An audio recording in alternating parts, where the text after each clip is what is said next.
Hello everyone, this is Reshma and you all are watching English Grammar. In today's session, we are going to see top 10 questions of English subjects, and this session will be beneficial for all the students, those who are going to appear 10th standard CBSE board exams. We'll go with English subject top 10 questions. So the first question is, how does Nelson Mandela describes the twin obligation that every man has in life? Answer is like that. Mandela refers to the dual responsibilities every individual has, the obligation to their family and the obligation to their country and community. He emphasizes that a balance between personal and social duties is essential. Let's see our second question. Matilda Louise's disposition invites her doom. Elucidate with reference to the story The Necklace. And answer is, in the story The Necklace, Madame Louise's disposition plays a crucial role in leading her to her eventual downfall.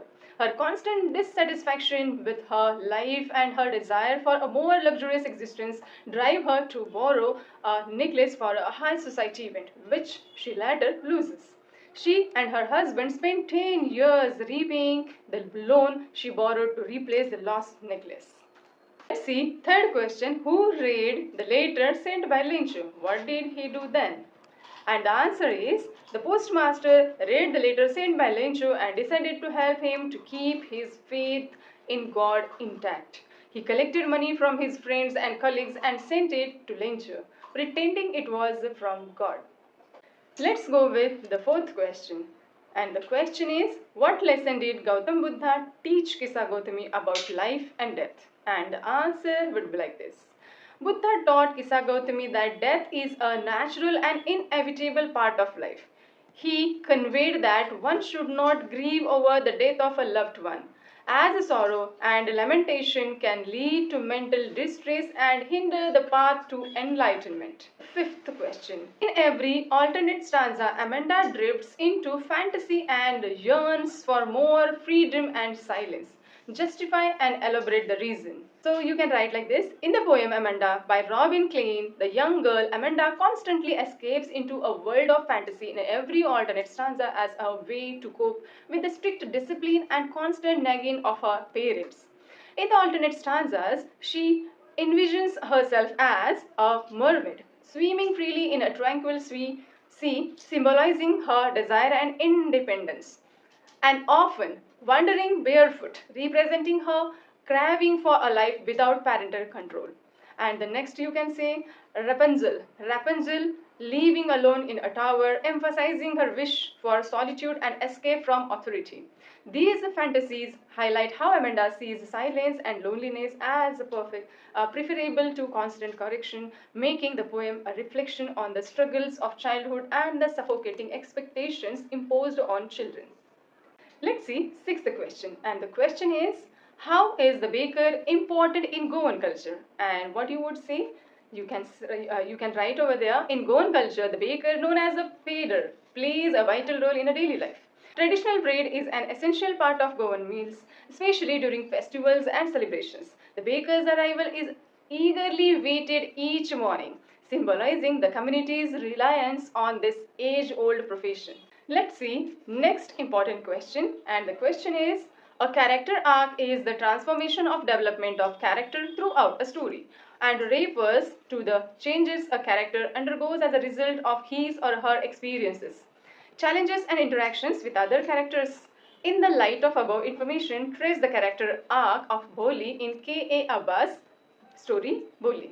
So let's see Bholi's character in K.A. Abbas' story Bholi. In Bholi, by K. Abbas, Bholi undergoes a remarkable transformation from a timid, neglected girl to a confident, self-assured woman. At the beginning of story, Bholi is a weak, stammering child, constantly ridiculed for her looks and speech impediment. Her parents consider her a burden and never expect much from her. She lacks confidence and lives in fear of rejection and mockery. However, education becomes her turning point. Under the guidance of her teacher, she learns not just to read and write, but to believe in herself. The timid girl who once feared speaking now finds her voice and courage. The ultimate transformation happens when she rejects on unfair marriage proposal, standing up for her dignity. She refuses to marry Bishambar, who demands a dowry despite knowing her supposed flaw. This decision marks the completion of her character arc from a frightened, submissive girl to a bold, independent woman who chooses self-respect over societal pressure. Boli's story is a powerful testament to the importance of education, self-worth, and inner strength. Let's see next important question. And the question is, what does the phrase honor among thieves mean? Why does Horace get angry at this phrase? So let's see the answer.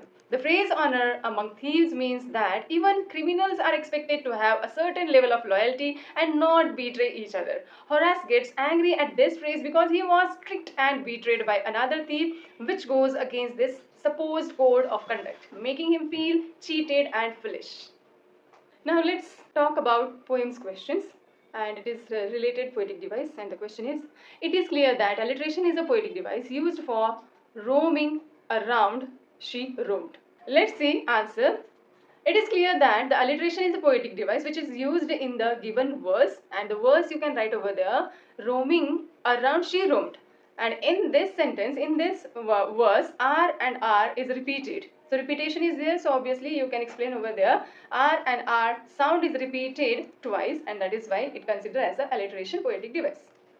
Let's see last and 10th question. And question is, the people and surroundings are a great book to learn from. And Wali learned a lot from others. Mention the traits of her character which help her to learn from people and their surroundings. So let's talk about Wali. Wali's key character traits that allow her to learn significantly from people and her surroundings include intense curiosity, remarkable maturity for her age, self-reliance, confidence, keen observation skills, and a strong desire to understand the world around her.